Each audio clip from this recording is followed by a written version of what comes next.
SC వర్గీకరణపై AP శాసనసభ ఏకగ్రీవ తీర్మానం చారిత్రక విజయమని మందకృష్ణ మాదిగ వ్యాఖ్యానించారు. ఎస్సీ వర్గీకరణపై ఏకగ్రీవ తీర్మానంలో చంద్రబాబుదే కీలక పాత్ర అన్నారు. 1997, 1998లో తొలిసారి తీర్మానం ప్రవేశపెట్టిన ఘనత చంద్రబాబుదేనని 30 ఏళ్ల పోరాటంలో అమరులైన వారికి ఈ విజయం అంకితమని అన్నారు. ఎన్ని ఒత్తిళ్లు వచ్చినా చంద్రబాబు న్యాయం వైపే నిలబడ్డారని ప్రశంసించారు. ఇచ్చిన మాట కోసం చంద్రబాబు అనేక ఇబ్బందులు ఎదుర్కొన్నారన్నారు.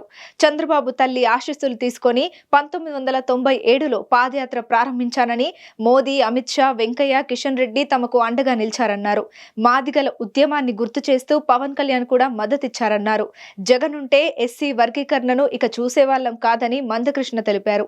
కనీసం వినతి పత్రం ఇచ్చేందుకు జగన్ తమకు అనుమతి ఇవ్వలేదన్నారు. ఎస్సీ వర్గీకరణపై తమ అభిప్రాయాన్ని వైసీపీ ఇంకా చెప్పలేదన్నారు. శాసనసభలో వర్గీకరణ తీర్మానం ఏకగ్రీవంగా ఆమోదం పొందడానికి ప్రధాన కారణం ఆంధ్రప్రదేశ్ ముఖ్యమంత్రి వర్యులు మాదిగలకు ఇచ్చిన మాట నిలబెట్టుకోవడానికి చిత్తశుద్ధితో ముందుకు సాగుతున్న గౌరవ చంద్రబాబు నాయుడు గారు ప్రధాన కారణం. ఆయనకు జాతి పక్షాన ధన్యవాదాలు.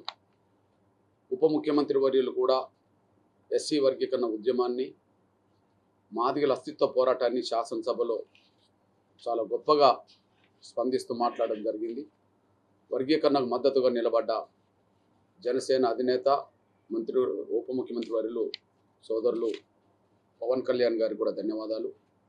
అదే సమయంలో క్యాబినెట్లో ఉన్న మా సోదరులు బీజేపీ సత్యకుమార్, అదే సమయంలో బీజేపీ శాసనసభ్యులు, అదే సమయంలో సోదరులు లోకేష్, మొత్తం మంత్రివర్గ సభ్యులందరికీ, ఎమ్మెల్యేలందరికీ నేను ముందుగా ధన్యవాదాలు చెప్తున్నాను.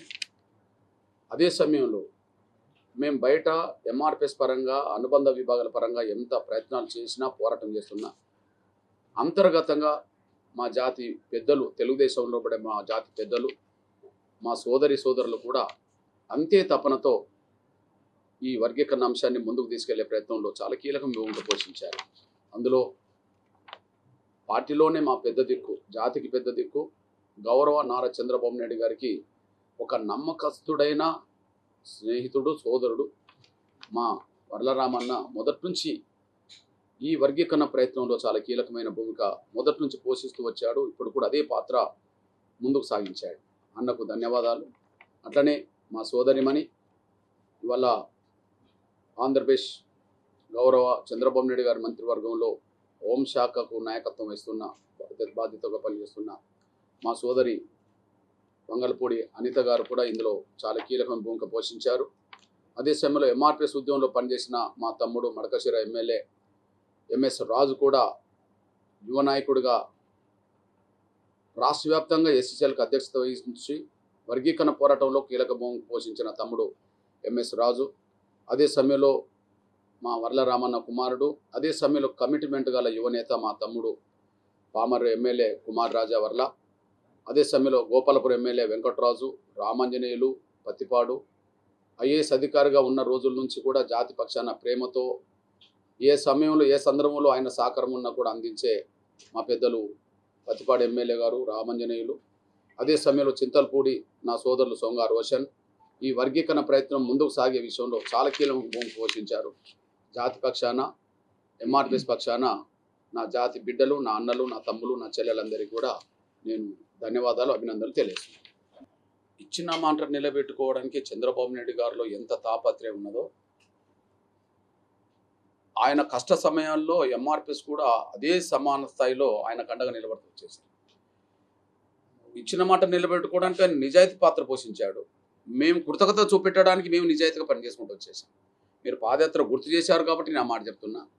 తెలంగాణలో బాబు గారిని అడ్డుకోవడానికి టీఆర్ఎస్, పొలిటికల్ జేఏసీ శ్రేణులు అడుగడుగున అడ్డం పడుతున్న సమయంలో ఆయనను కంటికి రెప్పలా కాపాడుతూ ఎంఆర్పిఎస్ తెలంగాణలో అడుగుపెట్టిన కాంచి తెలంగాణ బార్డర్ దాటేంత వరకు ఎంఆర్పిఎస్ ఆయన కండగా నిలబడుతూ వచ్చేసింది.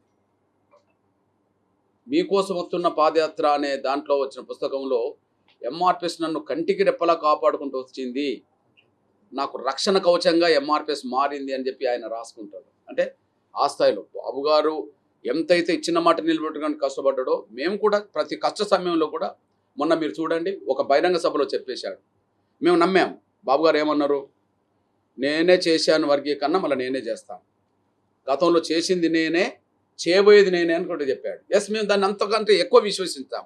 ఆయన మాట చెప్తే 100కు 1000% నిలబెట్టుకుంటాడని చెప్పి మేము ఎంత పని చేసినామంటే, బాబు గారే ఒక సభలో ఎన్నికల సమయంలో టీడీపీ, బీజేపీ, జనసేన కూటమికి సమానంగా ఎంఆర్పిఎస్ కష్టపడుతుంది కూటమి గెలుపు కోసం అని చెప్పి ఓపెన్గా సభలో మాట్లాడుకుంటూ వచ్చాడు. అంటే మేము మా కృతజ్ఞత చాటడానికి కూడా ఎప్పుడు కూడా బాబు గారి పట్లనే మా కృతజ్ఞత చాటుకుంటూ వచ్చినామనే విషయం కూడా గుర్తు చేస్తున్నాం.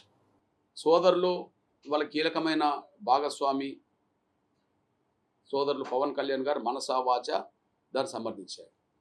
ఇక మొదటి నుంచి మాకు న్యాయం వైపే నిలబడ్డ చంద్రబాబు నాయుడు గారే దీన్ని ముందుకు నడిపించారు. ఇక మాకు అనుమానాలు ఉండాల్సిన అవసరం ఎవరి మీద ఉన్నది? వైసీపీ మీదనే. మాకు అనుమానాలు లేవు వాళ్ళ మీద కూడా. వాళ్ళ ఎట్టి పరిస్థితులు మాకు ఉండరు, అనుమానాలు లేవు వాళ్ళ మీద. మా వైపు ఉండరనే విషయం చాలా విషయాలు తేలిపోయింది. అందువల్ల ఓటు బ్యాంకు రాజకీయాల గురించి ఆలోచించింది జగన్. ఓటు బ్యాంకు రాజకీయాలకు సంబంధం లేకుండా న్యాయం వైపు నిలబడ్డది చంద్రబాబు నాయుడు. ఆయన ఓటు బ్యాంకు రాజకీయాల గురించే నిలబడ్డాడు కదా, మాలలు మెజారిటీ అంతే.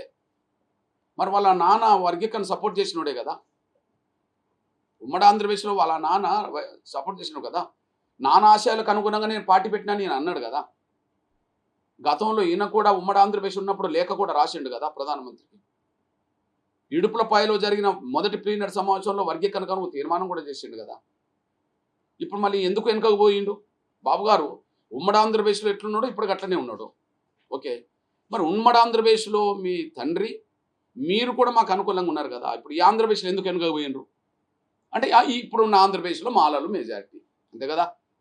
మాలలు మెజారిటీ కాబట్టి మాలల ఓట్లు మొత్తం పొందాలంటే ఇక మాదిగల వైపు న్యాయం ఉన్నా మనం న్యాయం వైపు ఉండద్దని చెప్పి వీళ్ళు భావించుకొని ఓటు బ్యాంకు రాజకీయాల కోసం ఆయన వర్గీకరణకు వెనుకకు పోయిండు. ఓటు బ్యాంకు రాజకీయాలకు సంబంధం లేకుండా మాదిగలు కొన్ని లక్ష 2 లక్షలు తక్కువ న్యాయం వీళ్ళ వైపు ఉన్నది కాబట్టి గట్టిగా నిలబడి మాకు న్యాయం చేసిండు. అందువల్ల ఓటు బ్యాంకు రాజకీయాలు చేసిందంటే జగనే చేస్తున్నాడు. ఇక్కడ చంద్రబాబు నాయుడు గారు ఓటుకు సంబంధం లేకుండా